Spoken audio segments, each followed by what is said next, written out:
Good morning, Rotarians. Thank you for joining us. This club meeting is called to order.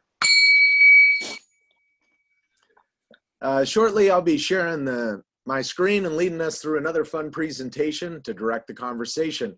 Periodically, I'll bring it down so that we can see each other's beautiful and friendly faces and have more dialogue. Feel free to speak out as you would in an in-person meeting, but if you're not using your microphone, be sure to put yourself on mute, or maybe I'll do it at the cost of club fine, huh? Anyway, here we go. Screen sharing action happening right now. Yeah. So welcome everybody to the Fortuna Sunrise Club meeting for September 23rd, 2020. That is lucky number volume 13 of my presidential year. Huzzah. Okay. We have an amazing Rotary Club, and I am so thankful to be a part of it. So bring down the screen share, and we'll do introductions. This morning, we've got Violet McCrigler, who is the Fortuna Librarian. Give it up for Violet. Thanks for coming. Thank you. Thank you for the invite. Yeah, and we've also got our good buddy, Dawn Winterhome. Say hello. Yay, Dawn. I'm gonna do a quick check here. Looks like the rest of us are members. We're good. All right, going back to the screen share. Awesome. Okay. Yeah. So at this time, we typically be doing a flag salute, but since our meetings are virtual, a little American history lesson. Did you know that on this day in 1957, 9 Black students known as the Little Rock Nine, who the police quietly slipped into the Little Rock Central High School in Arkansas under the U.S. Supreme Court Brown versus Board of Education ruling, had declared all laws establishing segregated schools to be unconstitutional. After that, a white mob outside, mostly of parents of the white students, learned that the Black students were inside the school, and they began to riot. And because the police were outnumbered by the rioters, the Little Rock Nine are removed from the school. That was on this day in 1957. Maybe in some of our lifetimes. Crazy to think we've come so far. All right. Inspiration for today. Let us be grateful to the people who make us happy. They are the charming gardeners who make our souls blossom. Geez, in 4-way tests, I didn't even pick anybody this morning. Do we have any volunteers that want to step up to the plate? Maybe? I will do it for you, President Simon. Thank you, Don. The 4-way test of the things that we think or do. Is it the truth? Is it fair to all concerned? Will it build goodwill and better friendship? And will it be beneficial to all concerned? Thank you, Don. Well done. Well done. Next up here, we have our events coming up. We have a district governor's board visit. That'll be on October 13th at 6 p.m. via Zoom. Same link that we have for our club meetings. So board members and let's see, past district governor Aaron Dunn, if you guys could make it to that, really appreciate it. Put it in your calendars. It's still a couple weeks away, but October 13th at 6 p.m. Also, we have the district governor's club visit, which will be that following morning, October 14th via Zoom as well. Okay. And then World Polio Day is just around the corner, October 24th, and we are planning a Purple Flamingos flocking event. So please check your last email I sent over last night. It's got a form in it. I can follow up with that form in the next couple of emails I sent out as well. Similar to that club survey we put out, you'll click on the link, you'll go in, and it'll have a couple of questions. You can sign up to flock people's yards. You can sign up to have your yard flocked. Yeah, we are also looking for a general kind of manager of the whole thing that'll have their phone number on it, but maybe not going the boots on the ground and going out to the yards and whatnot. And then also, if somebody would be so bold as to have like a central hub as their garage, shed, house, any spare space that you may have to house said purple flamingos in between flocks, that would also be very handy. Let's see. I'm going to stop the share. Is there any other club announcements that we may have? Steve, you still with us? I think you had a little tidbit about the backpacks program, right? Yes, yeah, the backpacks program normally starts the first part of October, and this year is no different. And that it starts on October 2nd, which means we would pack on October 1st.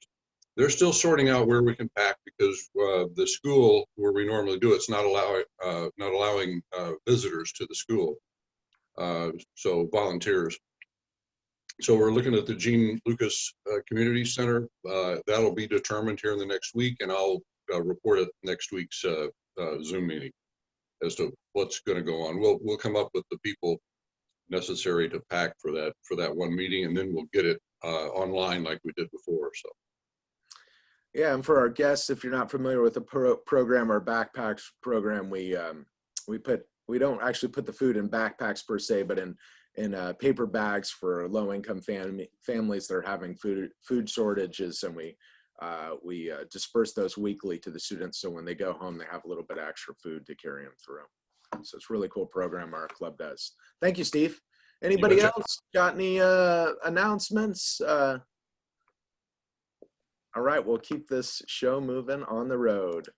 Hey, Simon. Yes. You might bring up maybe I wasn't listening. The district conference and foundation celebration also on World Polio Day.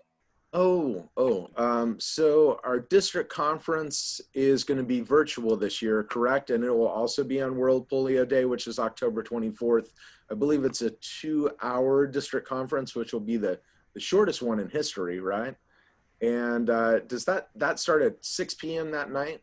Yeah, actually, Simon, it starts at 4. 4. It starts with the district conference at 4 to 5, and then from 5 to 6 is whatever they have for foundations for district celebrations. Everybody should be getting or should have gotten a personalized email with a personalized link where you can sign up for both events or one event. They just want to make sure that people sign up for it so they have an idea as to how many people to expect on the Zoom calls. And Frank, do you know, are they charging this year like they typically No, do? there's no charge at all. Okay, awesome. So hey, as a pleasant reminder, you know how we purchased tickets for our foundation giving for a wonderful $125 gift basket. That's going to happen again this year. I don't know how. I better find things that don't spoil because we'll still have that gift basket to raffle off amongst our club members. So in the past, you had the ability to choose one of about 14 gift baskets at the central meeting, but now we'll have just one for the club. So we'll have it designed specifically for our club, you know, with only things that are indigenous to Fortuna in it, because I'm not going all over the county finding stuff for you people. I mean, it'll be good. So I'll keep you posted as we go. awesome. You are a slacker, Ross.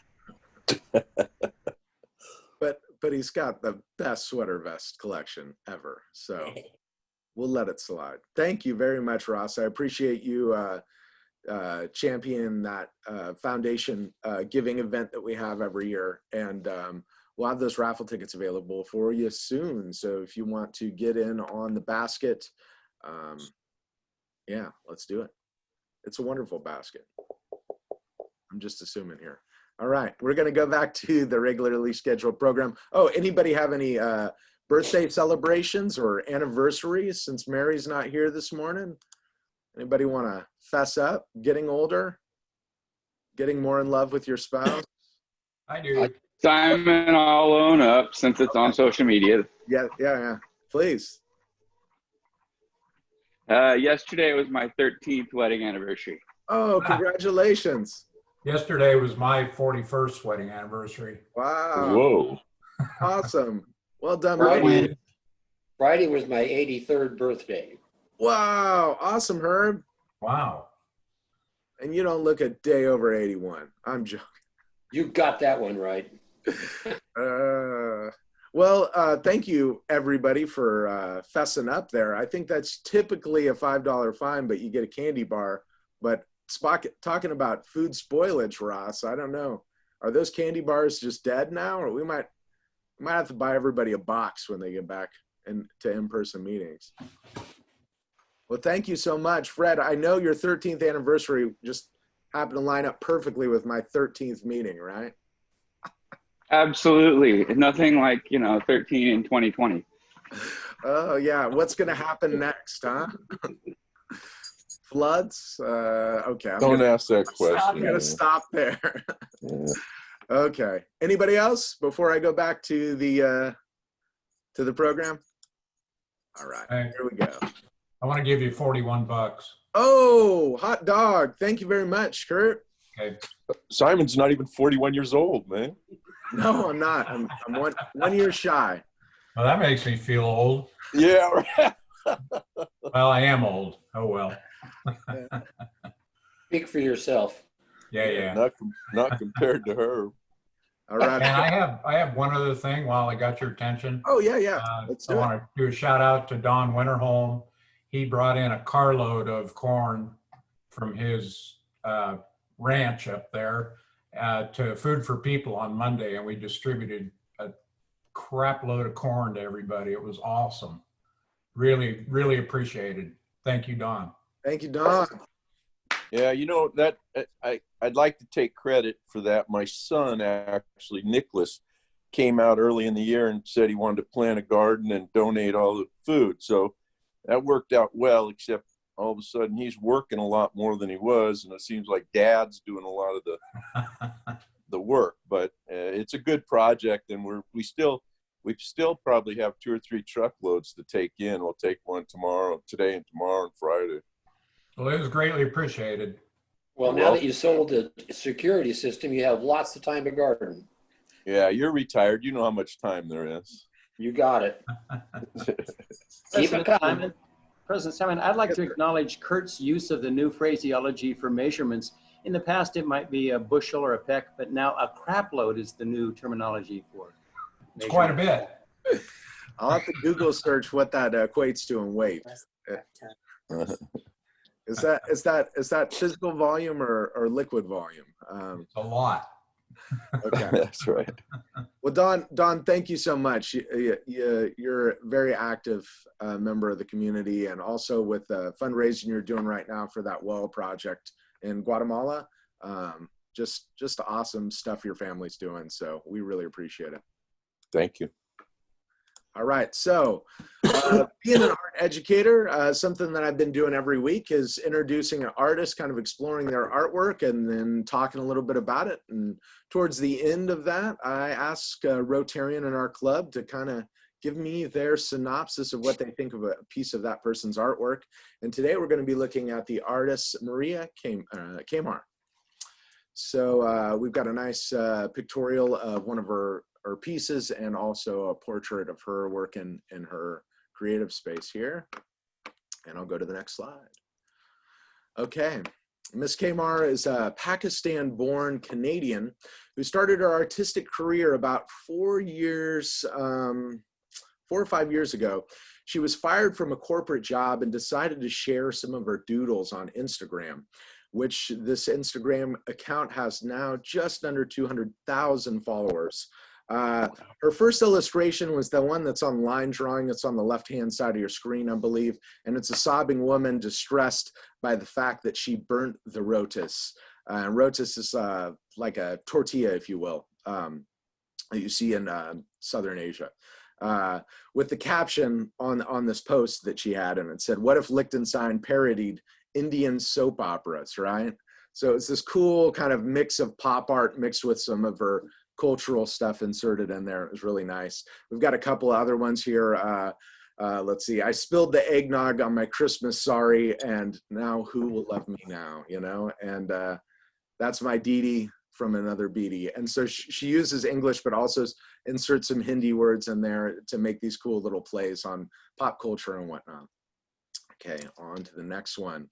Her pop art paintings are usually of purple-skinned women with jet black manes and yellow and red backgrounds. So it's kind of a nod to Roy Lichtenstein and Andy Warhol, but the text emblazoned on the works is a comic style through thought bubbles that are intended to be inside jokes about our experiences as a South Asian millennial contemplating immigration, misogyny, gender stereotypes, and more.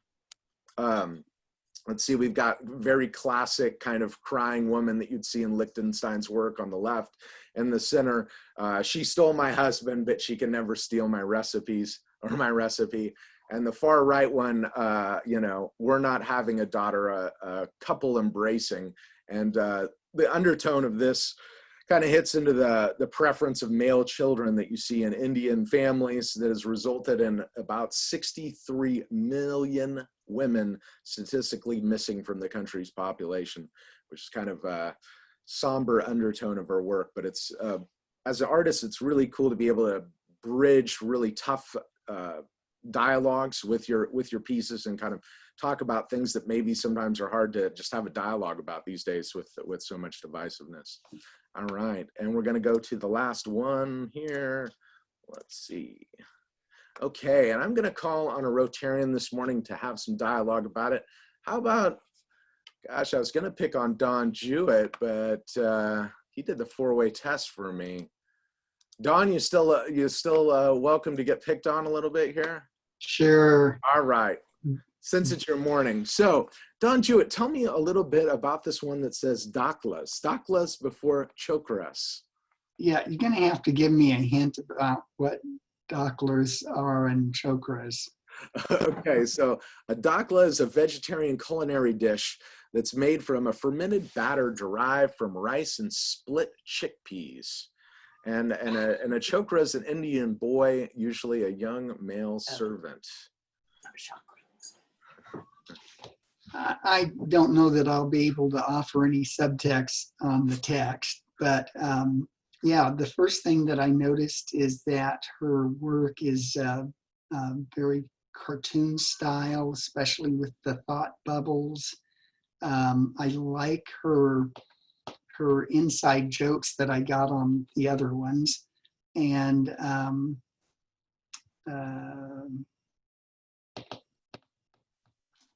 let's see, I have great commentaries about these artists' stuff. Usually after the meeting, I'm kind of going over them in my head. Colors, you already mentioned the color of the faces kind of have the purple cast. They all have the dark black hair, red lips. Seems like she's kind of using that same motif over and over to get her points across. Yeah, that was very well done. That was very well done. Thank you, Don. Thank you. Yeah. Hey, Simon, what does Charles Bukowski have to do with our painting? Oh, goodness, I didn't update the slide. Geez, that should be less fines right there. Good question. That's what I get for doing this on the 9th hour last night. Yeah, that's supposed to have her name there at the bottom. Yeah, boing. Good eye. Well, Frank, since you noticed that, $5 fine. And Don, you'll take the other half of a $10 fine, so $5 to you. How about that? Thank you, President Simon. Thank you so much, gentlemen. Okay, moving on to the next one here. Oh boy. Okay, so since we're talking about pop art and Liechtenstein, Kurt Weiss, you still with us? Maybe? I think he is. I'm here. All right, awesome. So Kurt, just imagine, you go to Oktoberfest, you order up a large beer and a gorgeous German Stein, and that adult beverage, wait, you usually don't drink, but let's just say hypothetically, that adult beverage is so good, you almost want to lick the Stein. But Kurt, can you tell us which one of these art pieces is by Roy Lichtenstein? Is it 1, 2, or 3? 1. 1, incorrect. That is Icons by Keith Haring. Good guess, but $5 fine to you, sir. How about Walt Giacomini? You there? You got a 50-50 chance here. Number 2 or 3? I would have to go with 2 because you're talking about beverages. Wild guess 2. And it looks like I fooled you again. I think I'm 3 weeks in a row. That's Perrier by Andy Warhol. So actually the correct answer was number 3, which is Temple by Roy Lichtenstein. Good guess, you guys. $5 fine to both of those misses. Thank you for playing along. Thank you for playing along. Like you had a choice, right? I cried foul. There was a little misdirection there. Yeah, yeah. See, I do. I usually try to trick you a little bit, do something non-typical. All right. So one of the fun things we've been doing every week is recognizing Rotarians from our club for their do-goodery and just awesomeness, things that they've done in the past. And you can see some pictorials I've done of those club members. Who do you think will be our featured Rotarian this week? Who's it gonna be? It's gonna be Scott Downie, man with the big hammer. Look at that. Well, what does this mean? Why the illustration? Well, you know, it's said that a hammer indicates power, protection, and also immortality. And Scott's powerful force leading our club in 2001-2 with the ripples of his influence that will be forever lasting. He sat on our board of directors a handful of times to protect our club from Rotary at Large's mission of service above self. The hammer is also represented as the thought and the anvil is the brain. And this cerebral club member has brought to the club many thought-provoking, fine master presentations, which one of my favorites was a poetry challenge. Also, the Norse mythology has a well-known character named Thor, you might have heard of, whose weapon was a hammer. And the name Thor comes back to the Germanic root that means thunder. And just like thunder at night, Captain Scotty lights up our club with his enthusiasm, witty humor, and verbose dialogue. It is also said that the hammer represents urban industrial workers. And this may be the point where the analogy loses some symbolism for Scott, for he has been a strong proponent of our local wildlife, watersheds, and agricultural communities through his profession. So give it up and help me recognize Scott Downie, everybody. Scott, that striking illustration has to be worth as much as a visit to the local hardware store to pick up a gallon of paint, huh? Maybe a $20 fine? Oh, wait, I got to unmute you there, bud. Give it another try. We can't hear you.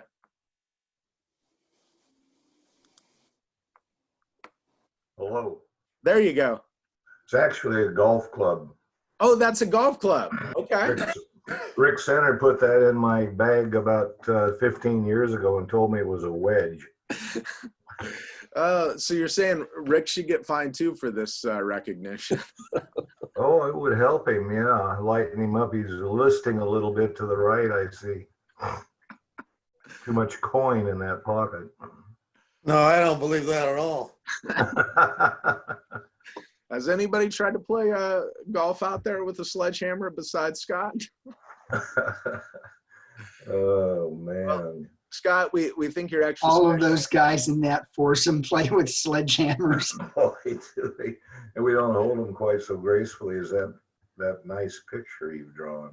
Oh, thank you. Thank you so much. What do you think, though? Maybe about the same price as a gallon of paint? What's that, $20 nowadays? It depends on the paint, mate. Hey, well, we'll say the less expensive paint, because I know you can get up to probably 40 for a gallon, depending on it. So how's that sound? 20 bucks? Yeah, that sounds wonderful to me. Awesome. Thank you, sir. Appreciate it. You're welcome. Once again, give it up for Scott. All right. And it's time for our weekly presentation. So I'll hand it over to our program chair, Erin Dunn. Good morning, everybody. Good morning. It's my pleasure to introduce Violet McCrigler. Violet was born and raised in Fortuna and is thrilled to be back serving the community in the Eel River Valley. Before joining Humboldt County Library team, she was the account user at Humboldt State University Library. While in that role, she was part of many new initiatives, including developing a student staff training program, revitalizing the children's literature collection, and organizing special events such as Banned Books Week. She is currently completing her Master's of Library and Information Science degree from San Jose State University with a focus on public librarianship and youth services. She looks forward to this exciting new chapter in her hometown. And I would like to say that this in Rotary, it is Literacy Month. And so it seemed ever so fitting to meet our new librarian, Violet. So thank you, Violet, for being here this morning. Thank you so much. I'm really excited to be here. And that's so perfect that it's Literacy Month. That's great. Thank you. I sent a PowerPoint late last night. I'm not sure if you received it. If not, I can share my screen, it looks like, so I can pull that up.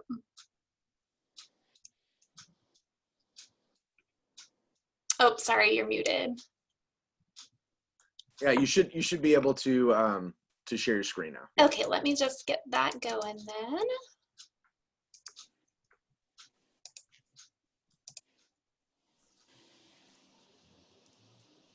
All right, thanks for your patience. Thanks for joining us. All right, let's see.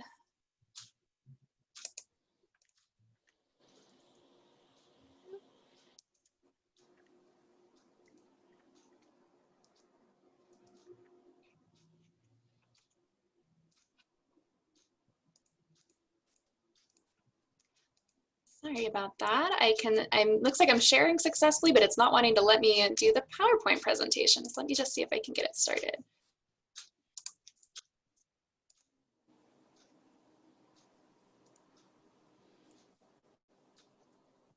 All right.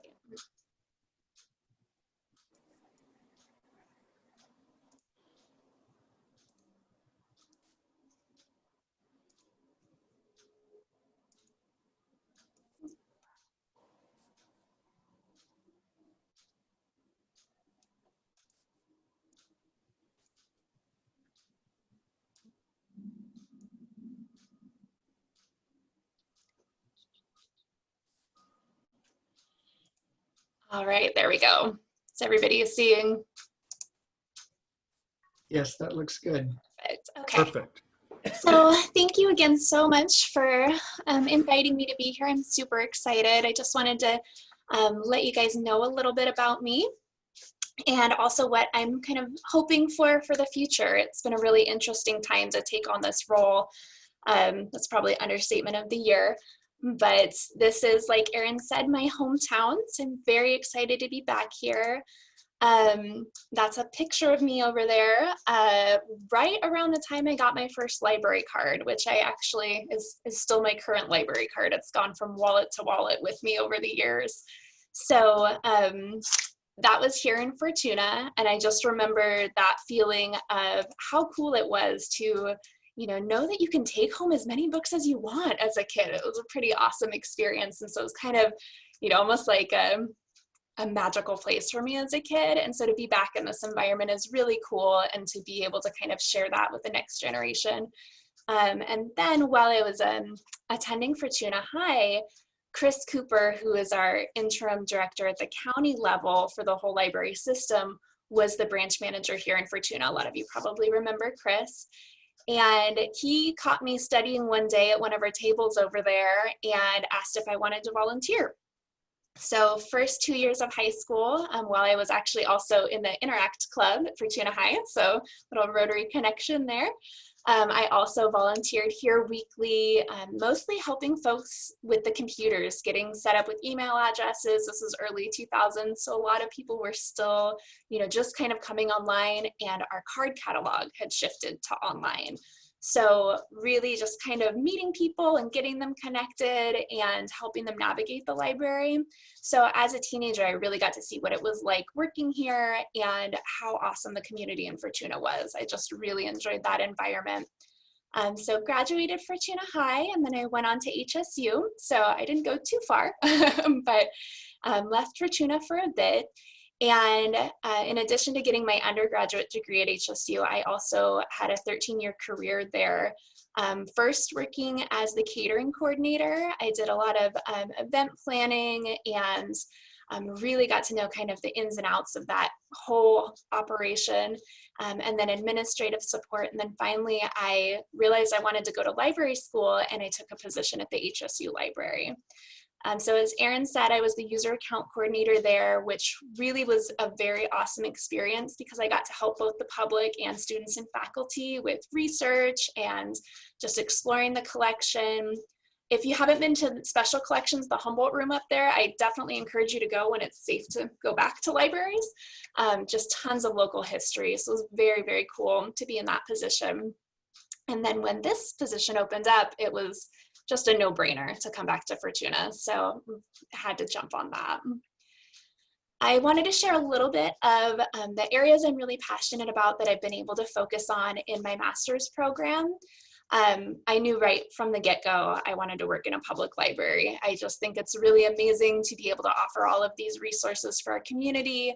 I'm very passionate about literacy. I think there's really, you know, a book out there for everyone. And so connecting people, you know, through community outreach, that kind of thing is just the heart of what we do here. So I'm really excited to be a part of that. And that's something that I studied a lot in my program. Reader's Advisory is basically that's connecting the right person with the right book, whether it's, you know, especially today, a lot of parents doing distance learning, they want books for their kids that are the right reading level or meet their interest. But also we get people that just, you know, have read every John Grisham and they want to know what's next. What else should they read? So especially while our doors are closed and we're doing curbside service, that's something that I've just been able to really reach out to the community with and talk to folks about what they're interested in and connect them with the right materials. So it's been very great to be able to use that education piece here in the library. Then, you know, reference and research, like I mentioned, working at HSU really got to dive into that world. So I love helping people uncover whether it's genealogy, local history, or, you know, just a research question they have on buying a home or things like that. We're always helping with that kind of thing, and really wonderful part of the job. And then youth services is also an area I've studied a lot and I'm super passionate about. Can't wait until it's safe to get folks back in the library and start those programs back up. But I did want to share a little bit of where my focus in my program has been with that, and, you know, especially early childhood literacy, getting students ready to learn to read in school, or, you know, getting little kids before they become students ready to read in school, connecting with families through story time, and just really promoting a lifelong love of learning and reading is really important to me. And then one of the great things about this position is I'm also working with teens. So, you know, I knew I was interested in youth services, but I didn't want to limit to just very young children. I also love working with middle schoolers and teenagers. And so this position, it's been really great to be able to just help everyone in Fortuna from all ages. So that's been really exciting to get to apply that. And then one thing that I just wanted to share with my program, it was online to begin with. So I felt very, very lucky when all of this happened that my professors already were right on top of online learning. It was a very smooth, you know, not really even a transition for us, just keep it on. And the really great thing about being able to connect with folks all over the world while I'm in school is I have a lot of classmates and colleagues and folks I've collaborated with from all over. And so to be able to, you know, use those resources to bring really great materials here in Fortuna has just been a very great experience. So just wanted to share a little bit. Sometimes people aren't really sure what goes into a master's in library science. So that's part of what I've been doing the past couple years. A little bit of my educational background. I also wanted to share what we're doing while the doors are closed, because it's kind of mysterious. Sometimes we get calls from people who are like, is the library open? Are you not open? So we are open, although our doors are closed. We're open to serve the people here in Fortuna. All of the branches actually are doing curbside here in Humboldt County, and it has gone extremely well. I've been, you know, very proud of this new team I've joined. And basically how it works, if you haven't used it yourself, you can place a hold online or you can give us a call and we can just check those books out for you, DVDs, CDs, magazines, whatever you're interested in. And we roll it right out the door. It's contact free. You pick it up off a cart, we sanitize the cart. everything's approved by public health, so we're still really able to get materials in people's hands, which has been great. And then one of my personal favorite services that we started offering is grab bags. So like I mentioned before, a lot of families that are doing online learning or just have kids home a lot more now than they used to have called and said, you know, my kid likes funny stories and I can't come look at the shelves, so what can I do? And so I put together grab bags of, you know, based on their reading level and interests, and, you know, it's just kind of a surprise pack for folks to take home. And we do that for all ages. So, you know, if people are just looking for the new bestseller or some new nonfiction, whatever their preference is, they can just give us a call. We're working on an online form, so I'll be able to do it online soon. And that's been kind of a great way to meet that need, since people can't come in and browse, because I know it's really, that's a big part of visiting a library, is getting to see everything super exciting and new and pick things out. So we're trying to kind of meet that way. If you walked by the library, you probably also have seen I'm putting new titles on the window like every day. So trying to just let people know what, you know, what their library has to offer while our doors are closed. And then, you know, phone is always on too when we're here. So we've really been able to support the community a lot over the phone. We've printed resumes for folks and rolled them out the door. So it's been really great to still be able to talk to people, meet all of the community members here, even though we're in this really challenging time. And then virtual programs, I'm sure you guys all, you know, being Zoom experts here, know that everything is online now. And the cool thing about this is we've been able to reach more folks in rural areas that might not have been able to come into the library anyway. Last week in Eureka, my colleagues hosted an online presentation with the Humboldt County Historical Society, and they got record numbers. They had more folks joining online than ever would have fit in their room in Eureka, and they have that big meeting room. So it was really exciting, and you know, we can all kind of collaborate together on that instead of being parceled out in our branches. So virtual programs are happening, and then our e-resources. If you like ebooks or audiobooks, if you don't have Libby downloaded on your smartphone or tablet, definitely recommend that. It's just like a library book, it's all free. And we had some very generous funding from the Humboldt County Library Foundation and have been able to purchase more titles. So that's another offering you don't even have to leave your house for. So very exciting. And same is true for databases. A lot of folks don't know about the databases we have on our websites, but we've got consumer reports, some ancestry databases, and those are all free for library users to use online from home. So although I really can't wait until our doors can be open again, it's been exciting to dive in and get to share these services that we are offering right now. And then I also wanted to share what I'm looking forward to. You know, it's been a very strange time to be starting a new job.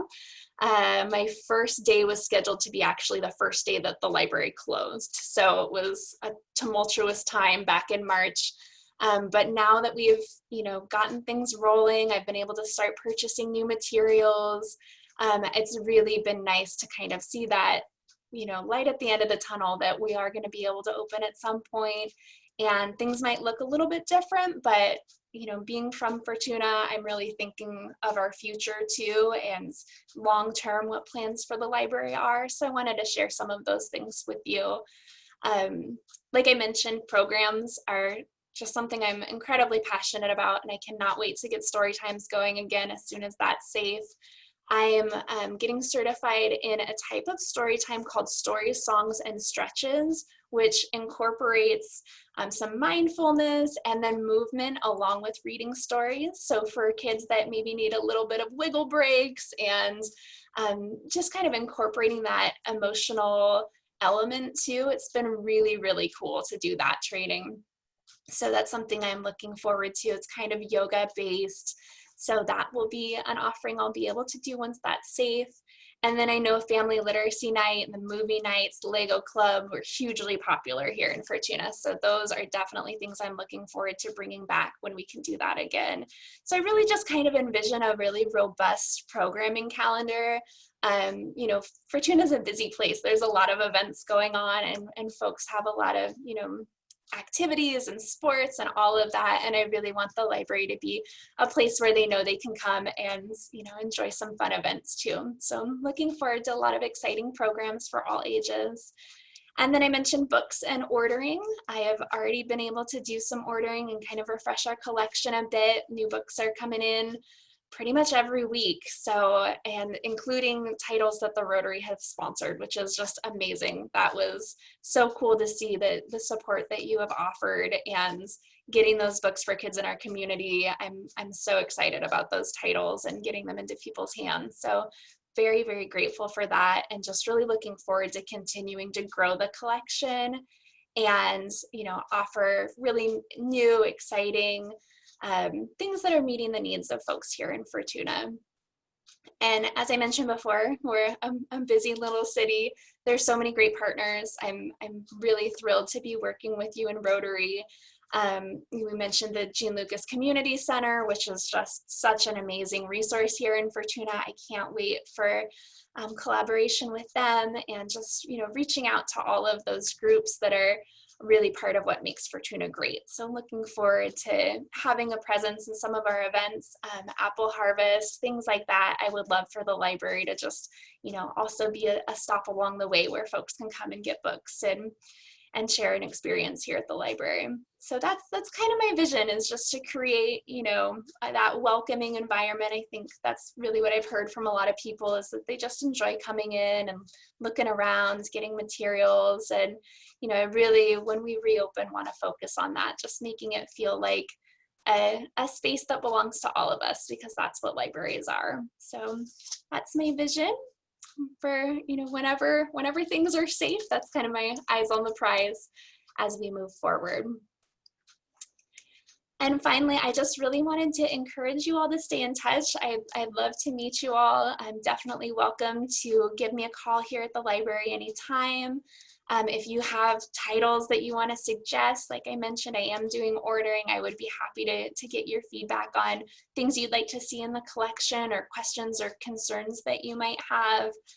Or if you just want to talk about books, I'm definitely, you know, here to be your librarian. So I would welcome you to contact me anytime. I've also got my email on there, which is one of those frightfully long county email addresses. But I'm happy to talk to you all via email. And then I also included our Facebook name on there. If you search for that, our Facebook account will pop up. And I'm always sharing, you know, our online events and new book titles and things like that. So it's a great place to kind of tune in for our library news. So that's all that I have. I'll go ahead and stop sharing. I just, again, really want to thank you for inviting me, and thank you for the support for the books for children in our community. It's been really incredible to see, and it's very much appreciated. So if you have any questions, I'm happy to chat with you. Thank you, Violet. Any of the club members have any questions for Violet this morning about the Fortuna Library? There we go. Yeah. Hey, Violet, it's really great to hear your enthusiasm, man. I haven't heard that kind of enthusiasm since Chris Cooper used to be around. So welcome back, man. Thank you. Yeah, I'm very excited. And so grateful to still be able to work with Chris too. It's, you know, he was my first boss as a teen volunteer. So it's pretty cool to be back with him. Yeah, and Chris was actually a member of our club for a while too. He mentioned that. I have a question for Violet. Thank you for joining us this morning. I wondered if you could tell us a little bit about what the outlook is for, you know, under the governor's reopening plan and so on and so forth. What is the outlook for the library? I wish that I could give you definitive information on that. And I also wish that I knew. What I can share is that we're thinking it's probably going to be phased. That's what most libraries are seeming to be doing. So as we move into, you know, kind of a better outlook here in Humboldt County with our numbers and things like that, what I can share is that other libraries have done things like limiting the number of people that are allowed in the building at a certain time. We might have to do things like, you know, limit computer usage so that folks can't be there too long.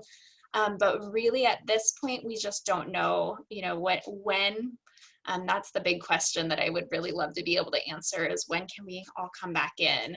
But unfortunately, we just don't know. But we are having great partnership with public health. They've been really responsive with getting us approved for curbside and things like that. So we're actively working towards that.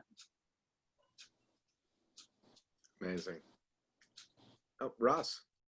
Hey, Violet, since when you were a child and you went to the library and you noticed the participation at that time, and there was probably a lot less electronic gadgetry to take your time, what is the participation like these days with elementary school age students? You know, that was something that was very interesting for me, because I kind of, before I started working with children again, I had worked in local elementary schools, but then working at the university for a while, I kind of got that perception that kids are on tablets a lot and they're, you know, looking at screens. And then when I actually started working with kids in our community again, I was just blown away by how voraciously a lot of them read. So I think that honestly, the outlook is pretty good. There are so many great books for kids coming out now that are just really speaking to them. And so honestly, I mean, every day we get kids that come for curbside pickup, or families that come to get books for their kids, and they're getting, you know, 10 chapter books a week and calling me up and saying, what else do you have that's like that? My daughter just can't get enough of these stories. So it's interesting. I think they're really kind of learning how to be in both worlds. You know, they're now, some of them are even doing school on Zoom and things like that. But I think that they are really still reading a lot and getting excited about books. And so that's part of what I'm really passionate about, is just connecting them with those stories that do resonate with them and do get them excited and thinking about picking up a book. And I feel like it's not going to be an uphill battle for me. I feel like there's a lot of interest, especially here locally. So yeah, I would say there's a lot of hope. Kids are really enjoying a lot of the books that are coming out right now. Awesome. And I should also say connecting with classics too. We have a lot of families reading Nancy Drew and Boxcar Children. So those new books are important, but we also have a lot of them that are reading classics together. Right on. Hello, Violet. This is Don Chewett. Question is that background, are you in the, is that showing the Fortuna Library, or is that a? I sure wish. So I brought my laptop in so that I could actually have our books in the background, and then it just did not want to connect. So I'm in our very messy workroom. There's my green screen. So behind me is actually our book return drop with a bunch of plastic over it, because we have to quarantine all our items. So it's plastic and painter's tape behind me, but this is just a stock photo of a beautiful library. It looks very nice. Thank you. Okay, great. Any last questions? All right, thank you so much, Violet, for joining Thank us. you. We usually end our meeting. Yeah, hey, everybody's giving you a round of applause. It's that silent Zoom applause. We're gonna do our drawing at the end of the meeting. So got this plastic container with tickets and balls, and so we'll draw a ticket first and see who could be the winner this morning. And $125. $125. Well, that club member is not here. Let's see who's next. Oh, Heather Kelly. This could be your lucky day. Right there. Okay. Now for the ball. Will it be the golden ball? Oh, no, it's not. It's that wonderful craft talk or $25 fine. So you just did your craft talk, didn't you? Or are you still waiting to do that one? I am still waiting to do that one. Okay, well let's get you on the schedule for that, unless you want to buy more time with the $25 fine. But yeah, it would be great to have you craft talk sometime soon. So be thinking about it. And anything else that people want to bring to the club for the good of Rotary, for our community in general, for awesome librarians, anything like that, please speak now before we part.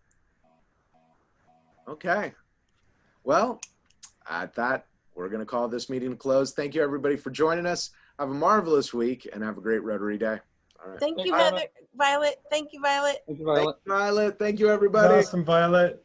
Woo!